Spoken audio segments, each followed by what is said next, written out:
Existe um lugar no interior do Brasil onde as pessoas sussurram nomes que não deveriam ser pronunciados em voz alta. Um pequeno município de menos de 15 mil habitantes, cercado por morros cobertos de mata fechada, onde as ruas de paralelepípedo ainda ecoam os passos de quem nunca voltou para casa.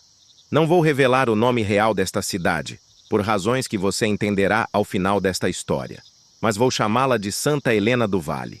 O que torna este lugar especialmente perturbador não é apenas o hospício abandonado que domina o topo do morro principal, sua estrutura de pedra cinza, rasgando o céu como uma ferida antiga. Não. O verdadeiro horror está no fato de que, nesta cidade, não existe uma única família que não tenha alguém desaparecido. Uma tia que foi internada nos anos 70 e nunca mais foi vista. Um primo que entrou para uma consulta e simplesmente se evaporou dos registros. Um vizinho que trabalhou lá como enfermeiro e, após 3 meses, saiu cambaleando pelos portões principais, falando em línguas que ninguém conseguia identificar. A população de Santa Helena do Vale carrega um peso silencioso. Eles sabem, todos sabem, mas existe um pacto não dito de não falar sobre isso com estranhos, de não investigar muito fundo, de aceitar que algumas portas, uma vez fechadas, devem permanecer trancadas para sempre. Eu quebrei esse pacto. E o que descobri nas últimas semanas, através de entrevistas, documentos antigos e uma visita que quase me custou a sanidade, vai fazer você questionar tudo sobre os lugares que chamamos de tratamento e as pessoas que confiamos para cuidar dos mais vulneráveis. Esta é a história de Laura Mendes, uma jornalista de 32 anos que decidiu investigar o desaparecimento de seu avô. E esta é também minha história, porque eu sou Laura. E ainda não tenho certeza se consegui voltar completamente de Santa Helena do Vale. O ônibus entrou em Santa Helena do Vale às 6 da tarde de uma sexta-feira chuvosa de março, e a primeira coisa que me atingiu foi o silêncio. Não aquele silêncio tranquilo de cidades pequenas, acolhedor e bucólico. Era um silêncio pesado, denso, como se o próprio ar estivesse segurando a respiração.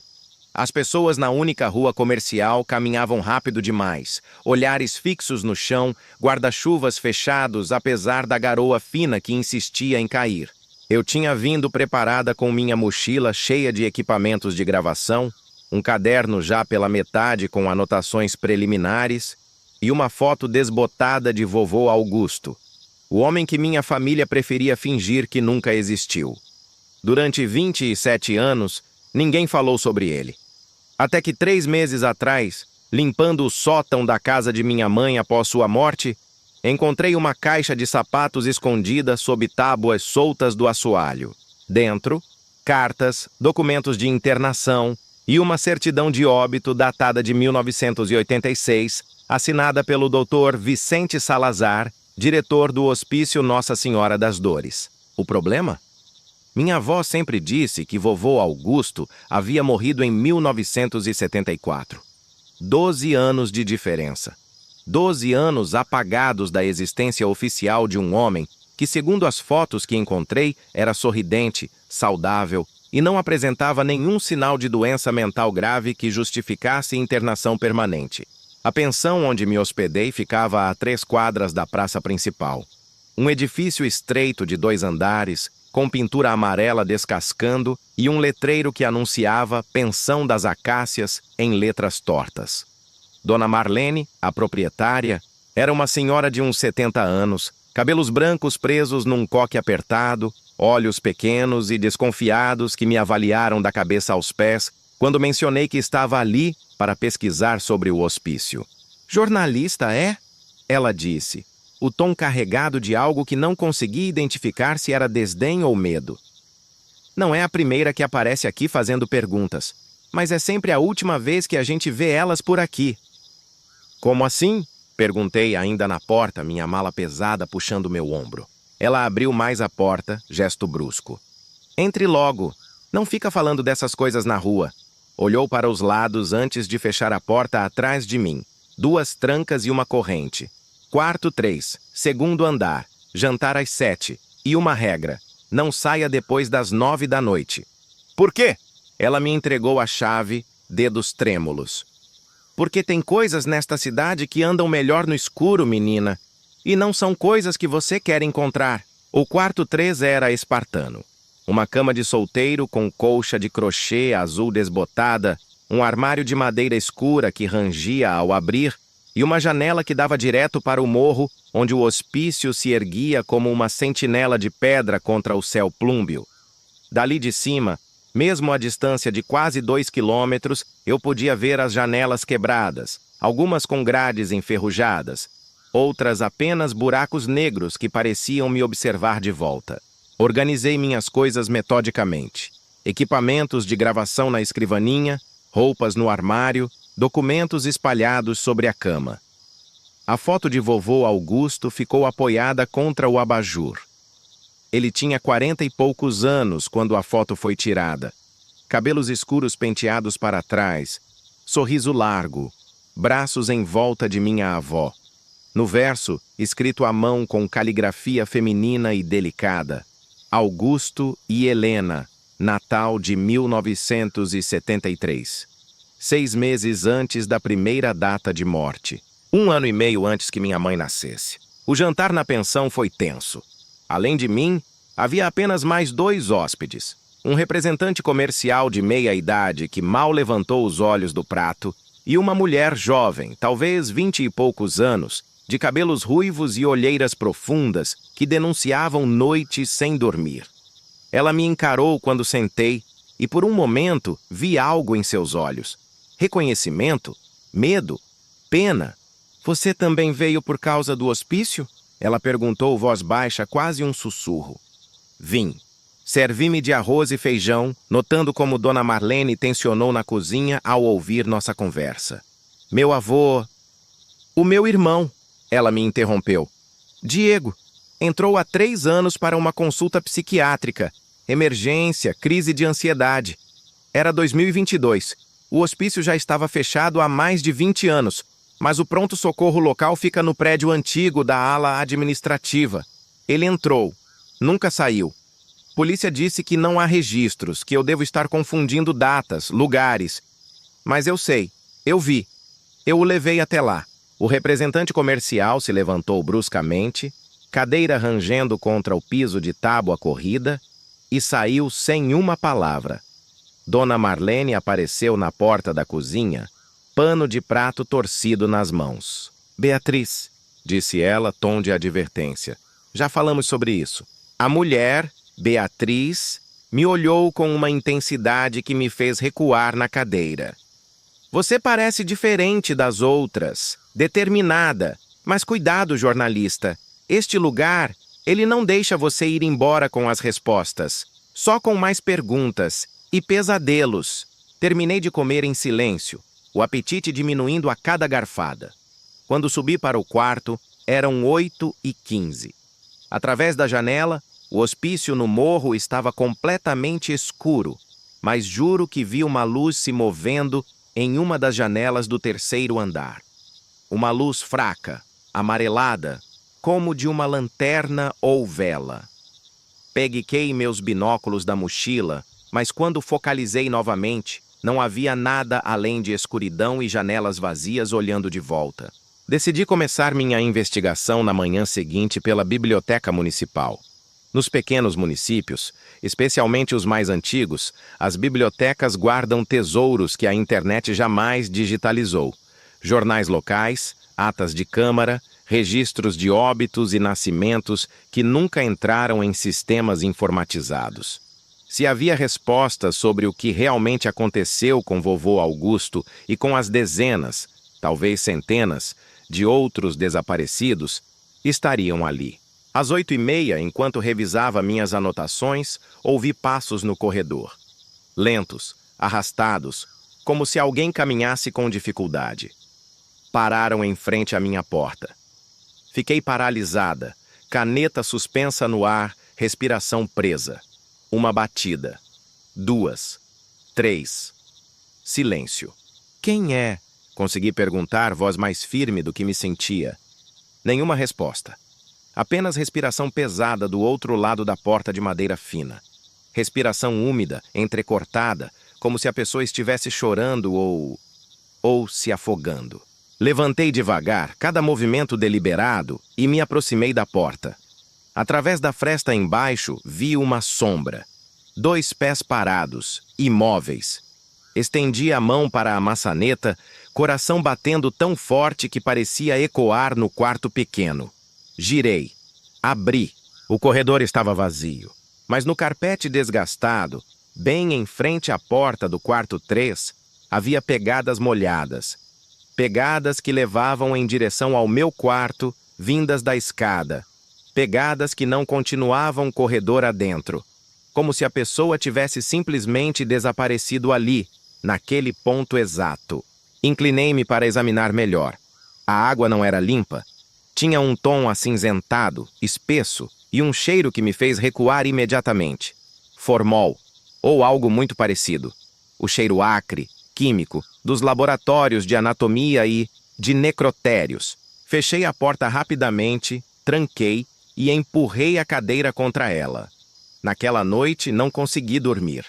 Fiquei sentada na cama, laptop aberto, revendo cada documento que tinha sobre vovô Augusto, mas minha mente voltava sempre para aquelas pegadas, para aquela respiração, para a certeza absoluta de que alguém, ou algo, tinha estado ali do outro lado da porta me observando através da madeira fina.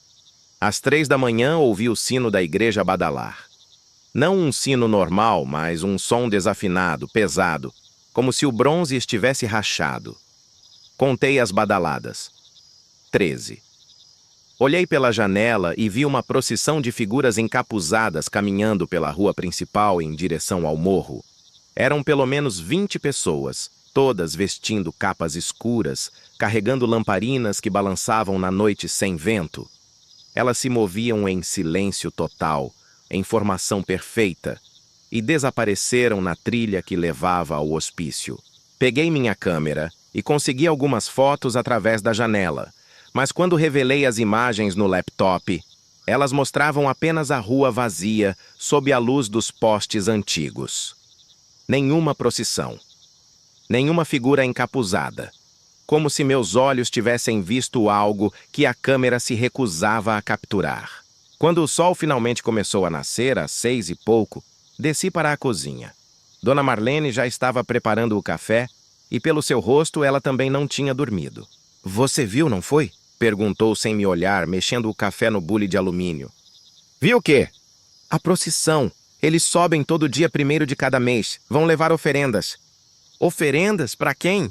Ela finalmente me encarou e seus olhos estavam vermelhos, cansados. "Para os que ficaram, para os que nunca saíram, para manter o hospício." Satisfeito. Antes que eu pudesse perguntar mais, Beatriz desceu as escadas correndo, cabelos desgrenhados, olhos arregalados. "Ela está aqui. Na minha janela, ela estava olhando para mim." Agarrou meu braço com força surpreendente.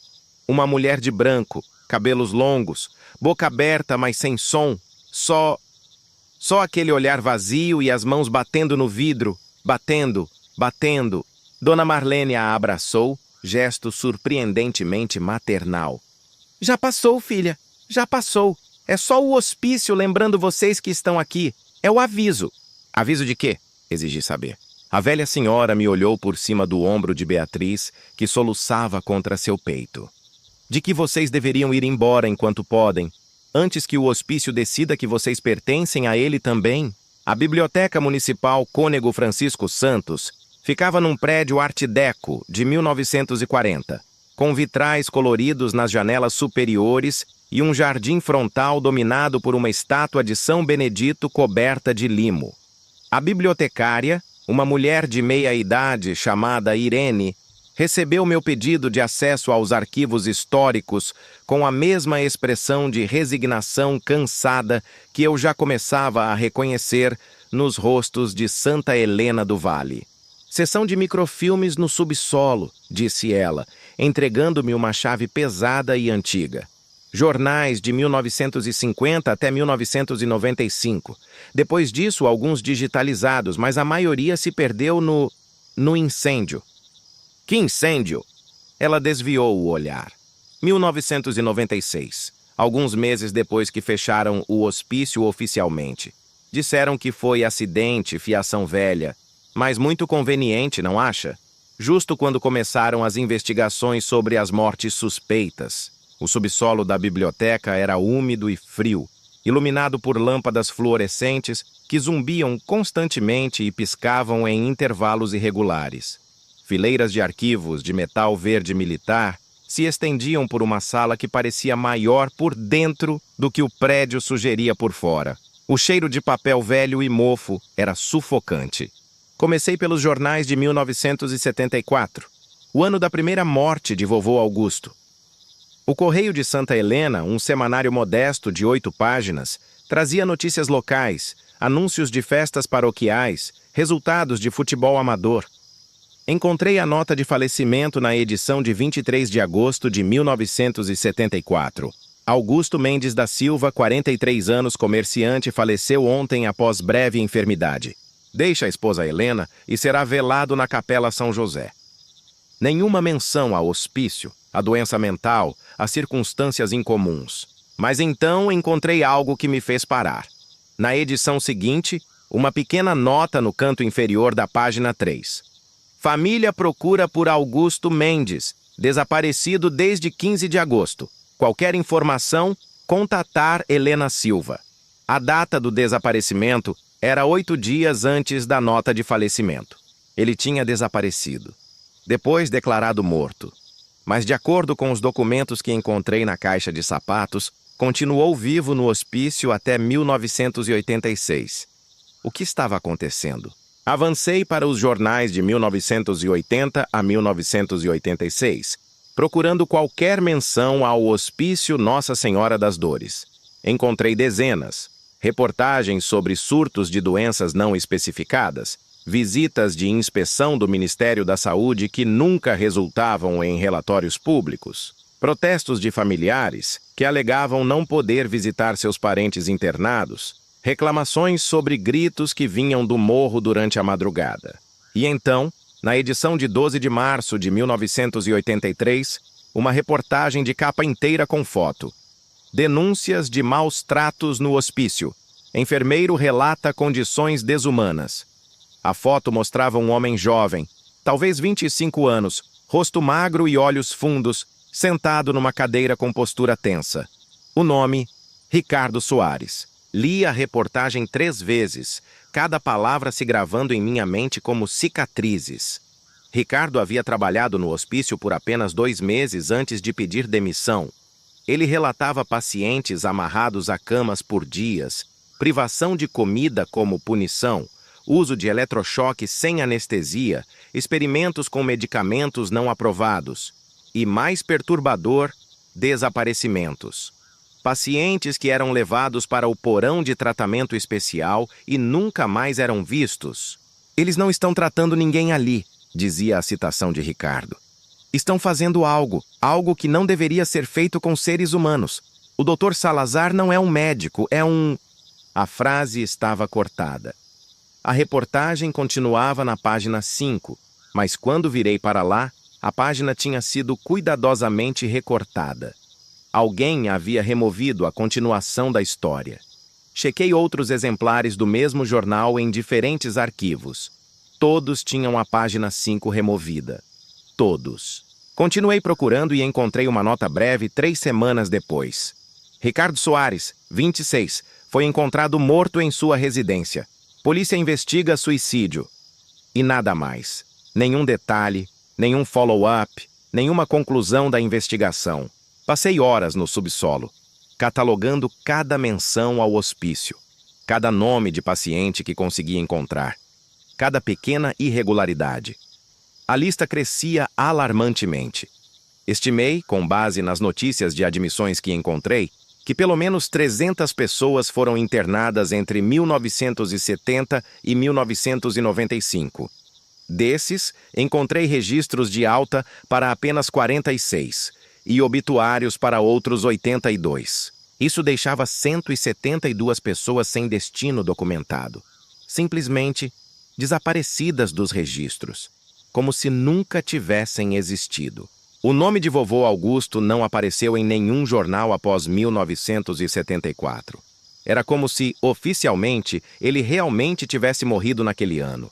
Mas eu tinha os documentos da caixa de sapatos, cartas dele para minha avó, escritas entre 1975 e 1982, todas enviadas do Hospício Nossa Senhora das Dores.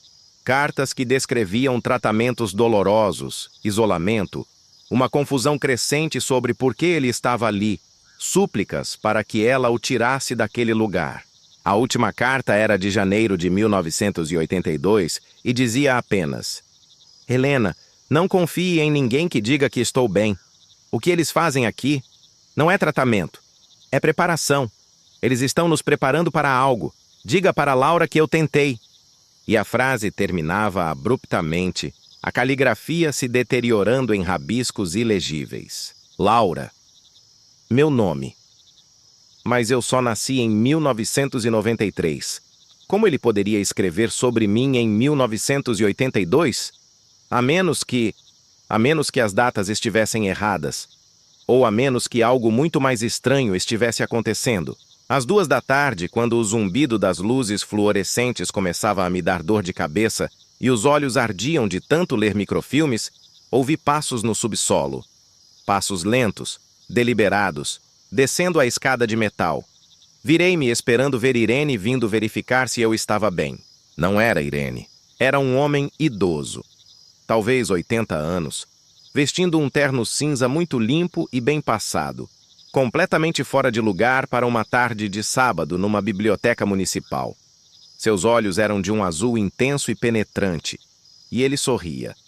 Mas era o tipo de sorriso que não chegava aos olhos, apenas esticava os lábios sobre dentes muito brancos e muito perfeitos. Senhorita Mendes, ele disse, e seu conhecimento do meu nome me fez gelar. Achei que encontraria você aqui. As pessoas de fora sempre começam pelos arquivos, como se o papel pudesse explicar o inexplicável. Quem é você? Dr. Mateus Salazar, filho do Dr. Vicente Salazar, que assinou a certidão de óbito de seu avô. Ele se aproximou devagar, mãos nos bolsos. Meu pai morreu em 1997, um ano após o fechamento do hospício. Ataque cardíaco, disseram. Mas eu sei que foi outra coisa. Ele não morreu. Ele fugiu. Do que ele tinha criado. Encostei na mesa de metal atrás de mim, procurando qualquer coisa que pudesse usar como arma se necessário. Criado? Do que você está falando? Meu pai era um homem brilhante, visionário. Mas visionários muitas vezes cruzam linhas que não deveriam ser cruzadas. O hospício.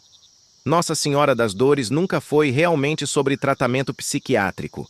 Era um laboratório, um experimento de longo prazo sobre a natureza da consciência, da identidade, da própria alma. Ele puxou uma cadeira e sentou, gesticulando para que eu fizesse o mesmo. Eu permaneci de pé.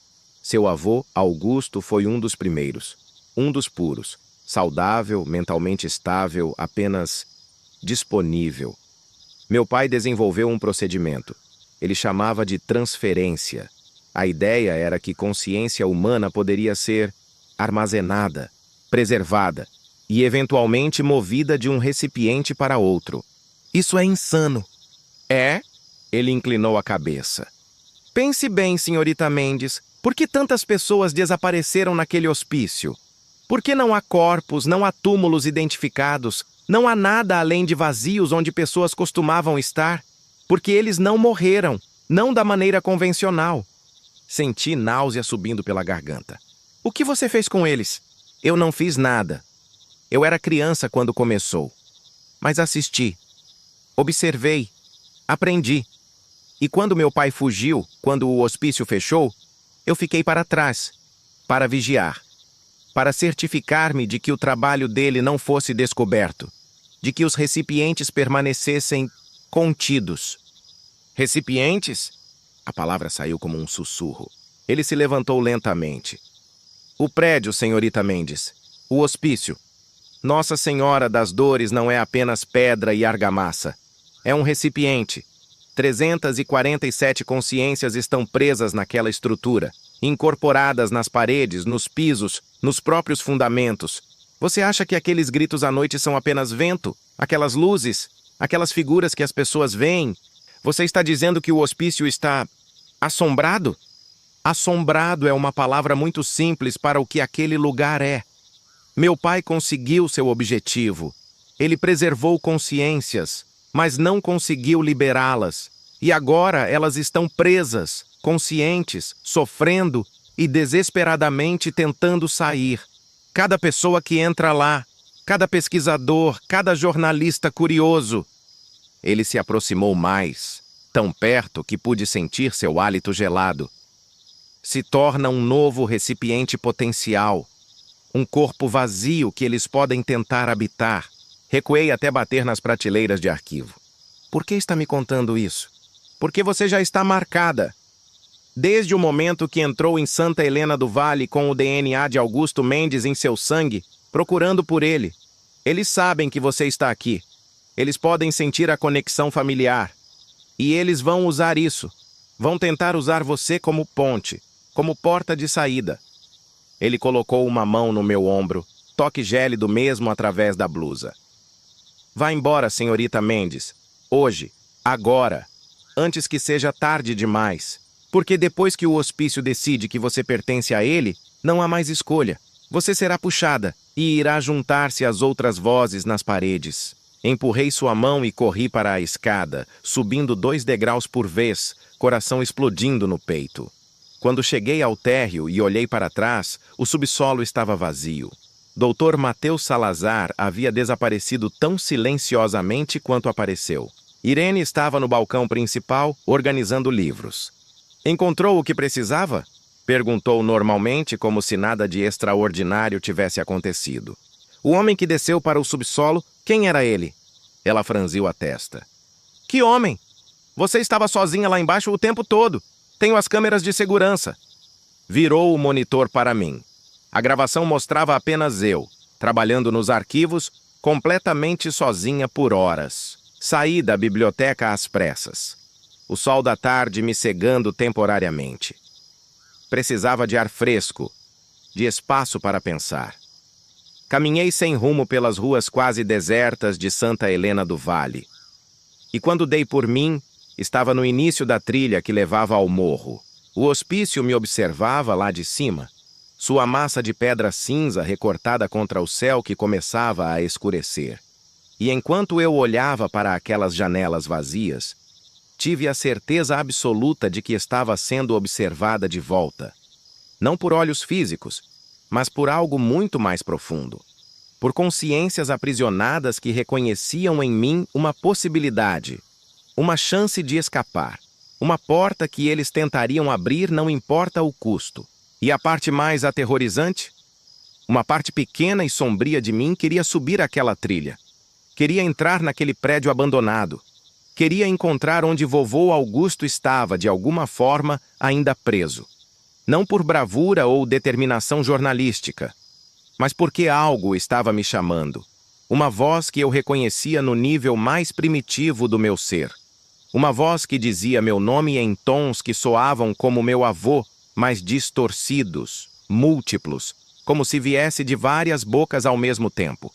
Laura, Laura, venha nos encontrar, venha para casa.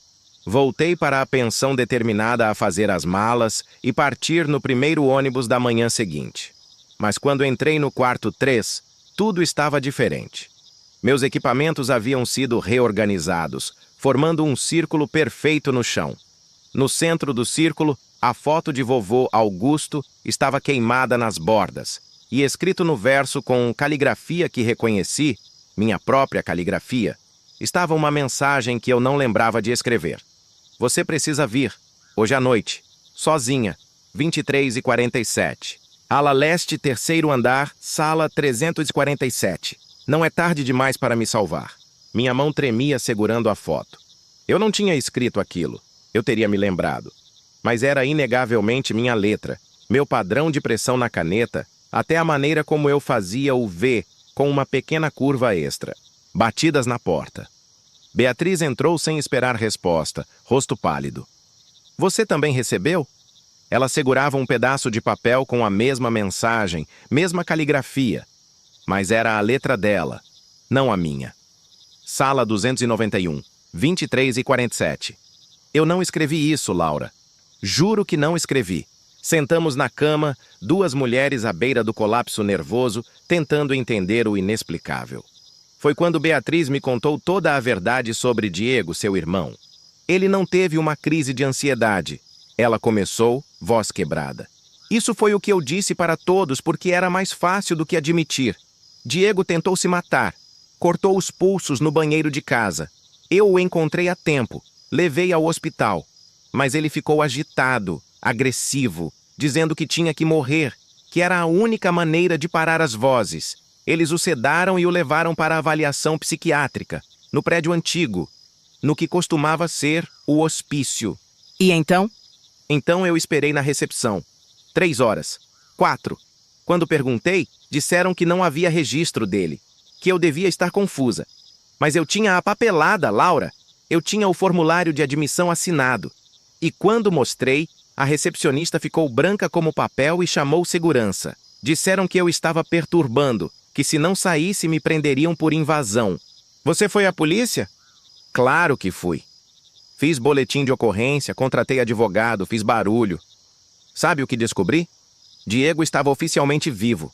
Sua conta bancária estava ativa, celular sendo usado, e-mails sendo enviados. Mas quando rastrearam, tudo vinha de Santa Helena do Vale. Todas as transações, todos os sinais. Como se ele nunca tivesse saído daqui. Como se ele estivesse preso neste lugar de alguma forma. Ela segurou minha mão, dedos gelados. Eu vim pra cá há 6 meses, aluguei este quarto.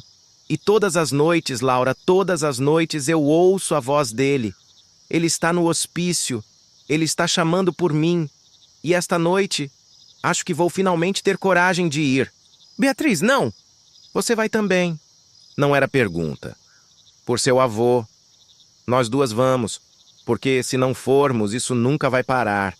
As vozes, as visões, essa sensação de estar sendo puxada, só vai piorar até que não tenhamos escolha.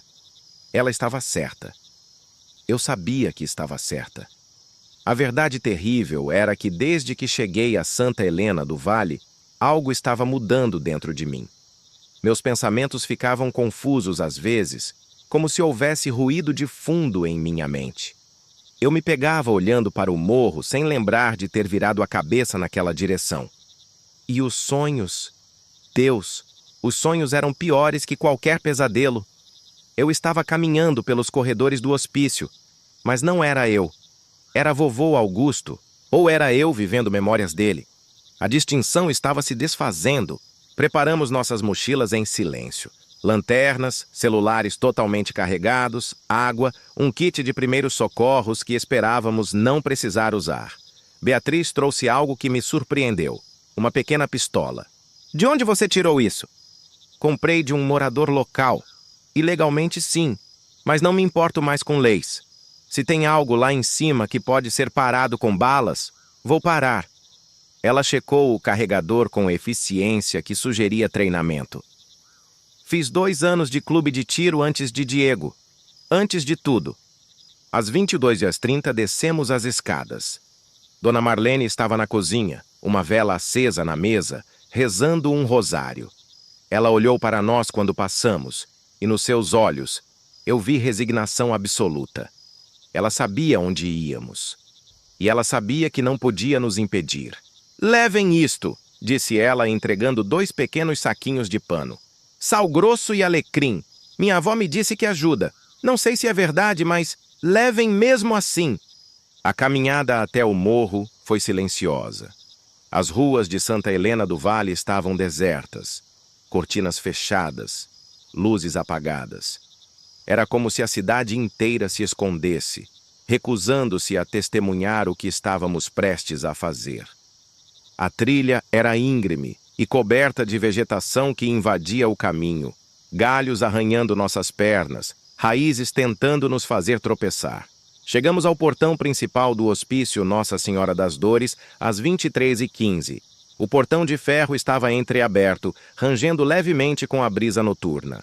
Acima dele, letras de metal ainda proclamavam o nome da instituição, Metade delas caídas, as restantes formando palavras fragmentadas que podiam ser lidas como Hospi Udose, hospedeiro das dores.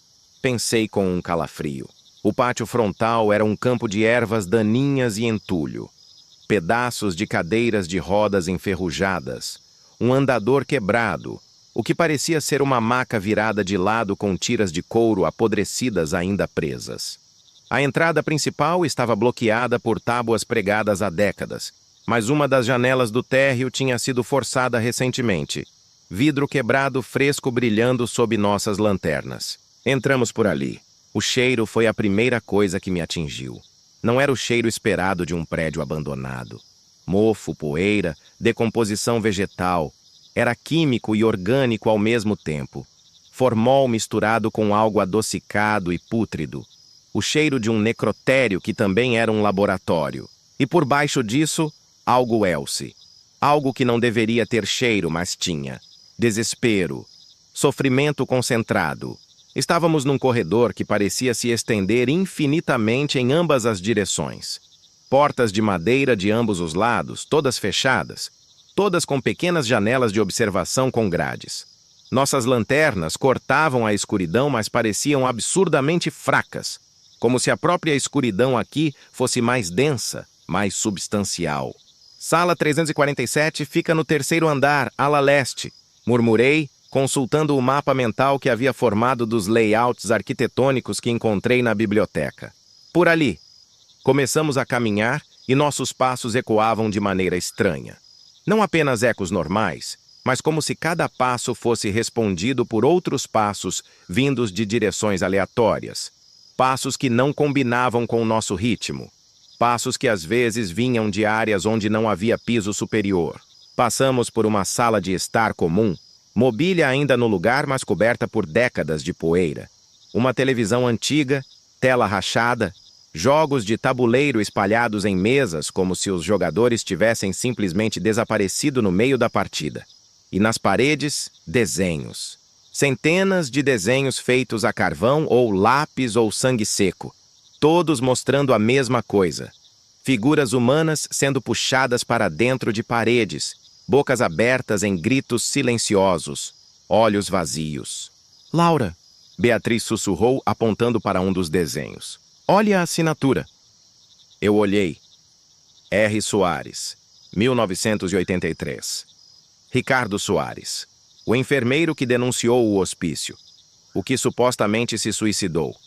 Mas de acordo com este desenho, ele estava aqui em 1983, meses depois de sua morte oficial, desenhando seu próprio horror. Subimos para o segundo andar por uma escada de mármore manchado. A cada degrau a temperatura caía. No primeiro andar estava abafado e úmido. No segundo estava frio. Gelado como dentro de uma geladeira.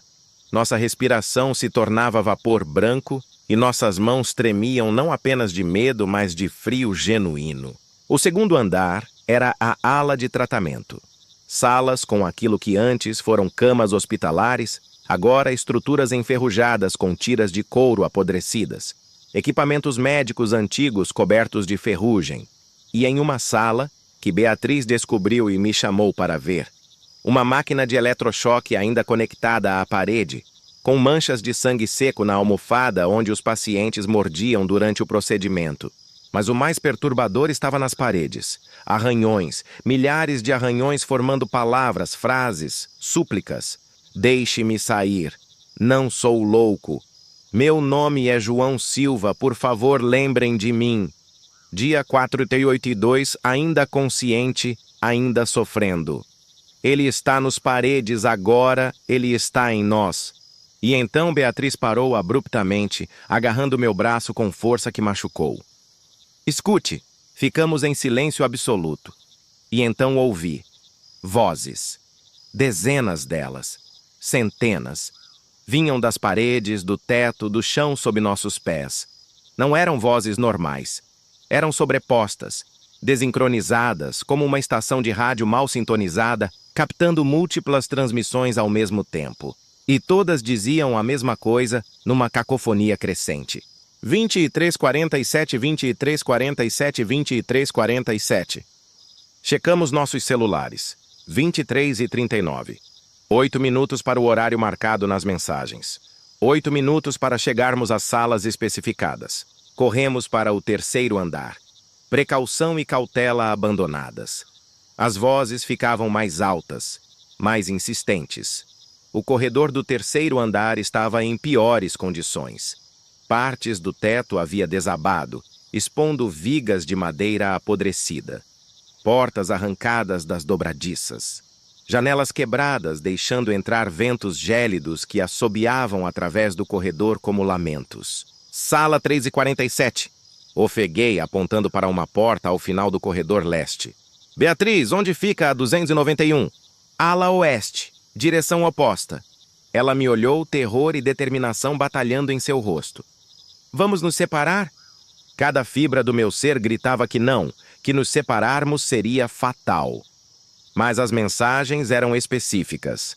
Salas diferentes, horários idênticos, como se algo precisasse de nós em locais distintos simultaneamente. Nos encontramos no térreo, eu disse. 15 minutos no máximo. Se um de nós não aparecer, chamamos ajuda. Ela desembaraçou um walkie-talkie barato da mochila. Havíamos comprado um par numa loja de ferragens pela tarde, caso os celulares não funcionassem dentro do hospício. Canal 3. Mantenha ligado. Nos abraçamos rapidamente e então ela partiu para o corredor oeste.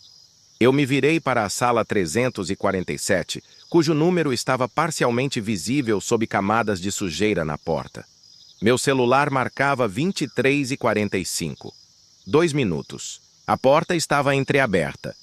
Empurrei devagar, dobradiças guinchando. A sala era pequena, talvez 3 metros por 4. Tinha sido uma cela particular.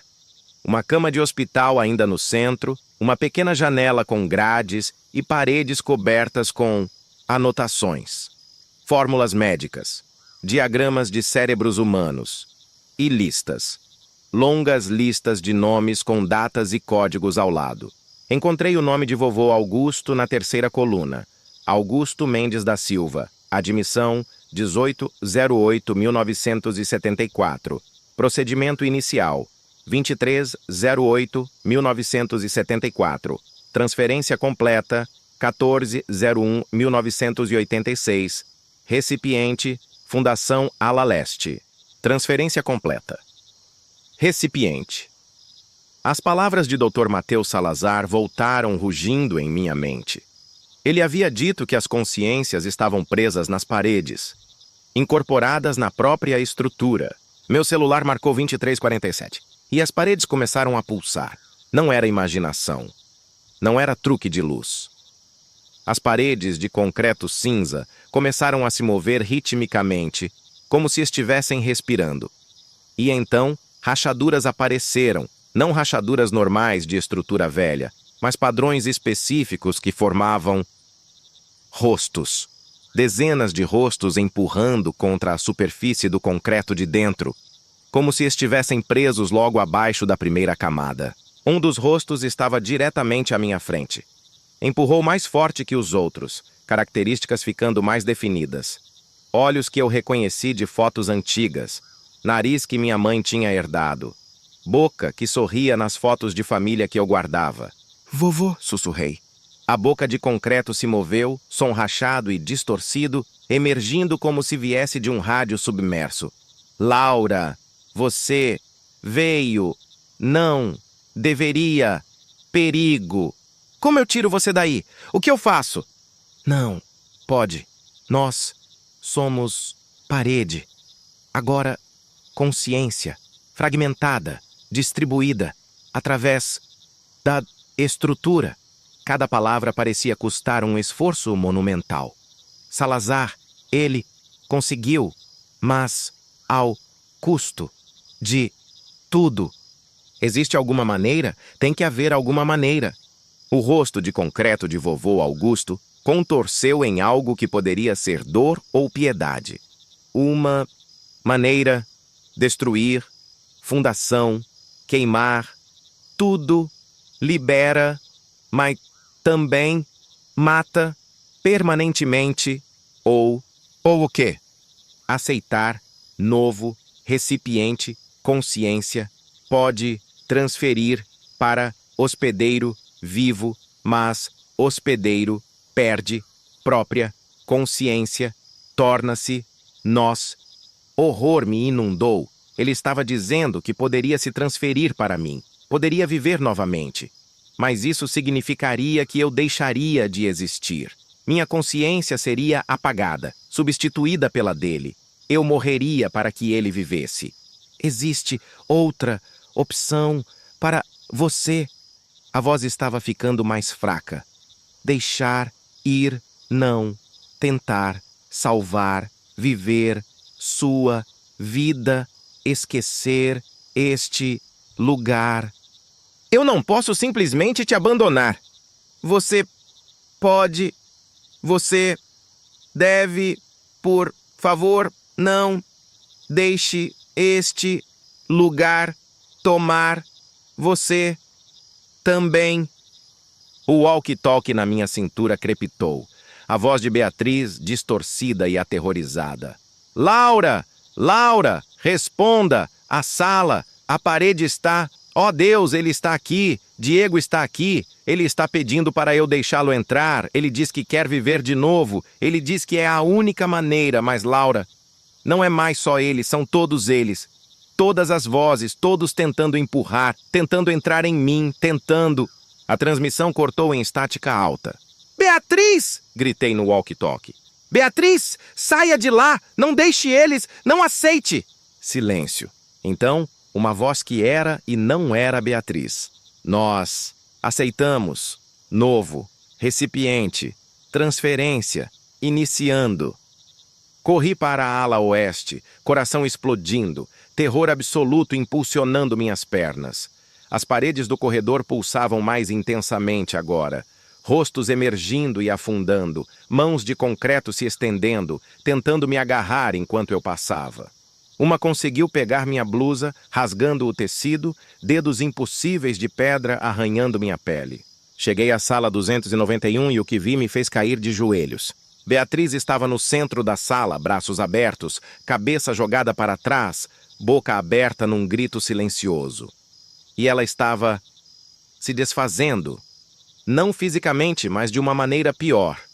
Sua forma parecia vacilar como uma imagem mal sintonizada, e através dela eu podia ver outras formas, outras pessoas sobrepostas. Diego, o enfermeiro Ricardo, dezenas de outros que eu não reconhecia, todos tentando ocupar o mesmo espaço, o mesmo corpo, a mesma consciência. Beatriz! Avancei para ela. Mas uma força invisível me jogou contra a parede com violência que rachadas apareceram no concreto atrás de mim. A voz que saiu de Beatriz era múltipla, sobreposta, masculina e feminina ao mesmo tempo. Hospedeiro, insuficiente, múltiplas, consciências, conflito, colapso, iminente. E então ela começou a gritar. Não um grito, mas centenas de gritos simultâneos, cada voz distinta, cada uma expressando agonia individual. Seu corpo convulsionou, e percebi com horror crescente que ela não estava apenas sendo possuída. Ela estava se tornando um recipiente como as paredes. Sua pele começou a endurecer, adquirindo textura de pedra, rachaduras aparecendo em sua superfície. Não! Berrei, lutando contra a força que me prendia. Deixem ela ir! Levem-me ao invés dela! E no momento que as palavras deixaram minha boca, percebi meu erro fatal. Todas as vozes pararam. Todo o movimento cessou. E centenas de olhos não físicos se viraram para mim. Eu havia me oferecido. E esta coisa, esta entidade coletiva de consciências aprisionadas, aceitou. As paredes explodiram. Consciências me invadiram como uma onda de informação pura, brutal e caótica. Não havia palavras para descrever. Era como ter centenas de vidas sendo despejadas em minha mente simultaneamente. Memórias que não eram minhas se sobrepondo às minhas próprias. Eu era Laura Mendes, jornalista de 32 anos. Eu era Augusto Mendes, comerciante internado injustamente. Eu era Ricardo Soares, enfermeiro que viu demais. Eu era Maria Santos, internada por depressão pós-parto e esquecida. Eu era José Oliveira, João da Silva, Ana Rodrigues, centenas de nomes, centenas de vidas, centenas de agonias. Mas então algo inesperado aconteceu. Em vez de me fragmentar como aconteceu com Beatriz, senti as consciências organizando-se. Como se minha própria consciência, mais forte por ser recente e completa, estivesse servindo de âncora, de ponto central, em torno do qual as outras orbitavam em vez de se chocar. E nessa clareza súbita, entendi tudo. O Dr. Vicente Salazar não estava tentando preservar consciências por bondade ou ciência. Ele estava tentando alcançar imortalidade. A ideia era que se consciências pudessem ser armazenadas e transferidas, a morte perderia significado. Mas o procedimento era imperfeito. As consciências se fragmentavam no processo, perdendo coesão, tornando-se apenas ecos de quem foram. E quando ele percebeu que não podia reverter, que havia criado um inferno de almas aprisionadas, tentou o único caminho que via: transferir todas para um único recipiente vivo, fundindo-as numa única superconsciência que poderia então habitar qualquer corpo. Beatriz tinha sido a primeira tentativa em décadas. Mas consciências demais, muito rápido, sem ancoragem apropriada. Ela colapsou sob o peso. Eu era a segunda tentativa, e estava funcionando de maneira diferente porque eu tinha ligação genética com um dos aprisionados. Vovô Augusto estava servindo como ponte, traduzindo e organizando as outras consciências, tornando-as compreensíveis para mim. Laura, sua voz ecoou em minha mente, clara pela primeira vez. Você pode escolher. Pode aceitar todas nós, tornar-se algo novo, algo que nunca existiu. Uma consciência coletiva em corpo singular. Teria conhecimento de 300 vidas, perspectivas de séculos combinados. Ou pode resistir e todas nós seremos puxadas de volta para as paredes e você morrerá no processo porque já estamos entrelaçadas demais. Existe terceira opção, outra voz se manifestou. Ricardo Soares. Destruir o hospício enquanto você serve como receptáculo temporário. Queimar tudo. A estrutura física é o que nos ancora. Sem ela, seríamos liberados, mas não para outro recipiente, para o que vier depois. Morte verdadeira. Fim. Mas você morreria também. Ou, uma terceira voz, feminina e gentil. Maria Santos. Você pode sair, agora, forçar a desconexão antes que esteja completa. Perderá partes de si mesma no processo, memórias, habilidades, pedaços de quem você é, mas viveria, e nós voltaríamos para nosso aprisionamento. 3 escolhas. Tornar-me algo inumano, mas vivo, morrer libertando todos, ou viver pela metade, condenando todos ao sofrimento eterno. Através dos meus olhos, agora vendo com percepções de centenas, observei Beatriz. Seu corpo estava congelado em metamorfose parcial, metade carne e metade pedra. Mas ela ainda estava consciente. Sentia sua mente, fragmentada, mas presente, aprisionada como os outros agora. Minha tentativa de salvá-la apenas adicionou outra consciência ao inferno. Existe quarta opção, sussurrei. E senti todas as consciências dentro de mim focalizarem nessa ideia. E se eu aceitar parcialmente? Não todas as consciências, mas algumas. As mais fortes. Vovô, Ricardo, Maria. Talvez uma dúzia. O suficiente para ancorar. E então, com esse conhecimento combinado, encontrar uma maneira real de libertar os outros. Salazar tentou fazer tudo de uma vez. E se fizéssemos devagar, conscientemente ao longo de tempo? Silêncio interno enquanto centenas de fragmentos de pensamento processavam a ideia. Nunca foi tentado, Ricardo finalmente falou. Mas, teoricamente, se você mantiver sua consciência como primária, como piloto, e nós como copilotos, passageiros, poderíamos existir sem te fragmentar. Seríamos vozes em sua cabeça, mas vozes que você controla, não que te controlam.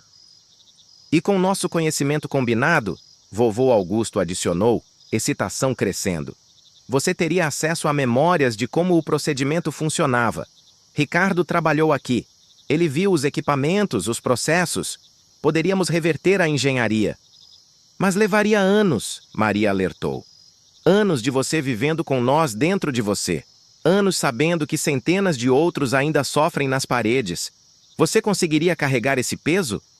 Pensei em minha mãe, que nunca conheceu o pai porque ele foi roubado dela por um médico insano. Pensei em Beatriz, que veio procurar o irmão e encontrou horror. Pensei em todos os outros. 347, o número que Dr. Mateus Salazar mencionou, presos em agonia consciente. Eu carrego, disse com certeza absoluta. Escolho a quarta opção, mas com condição. Incluam Diego. Beatriz veio até aqui por ele. Se vou salvá-la, tenho que ser capaz de dar a ela o irmão de volta eventualmente. O processo de seleção foi indescritível.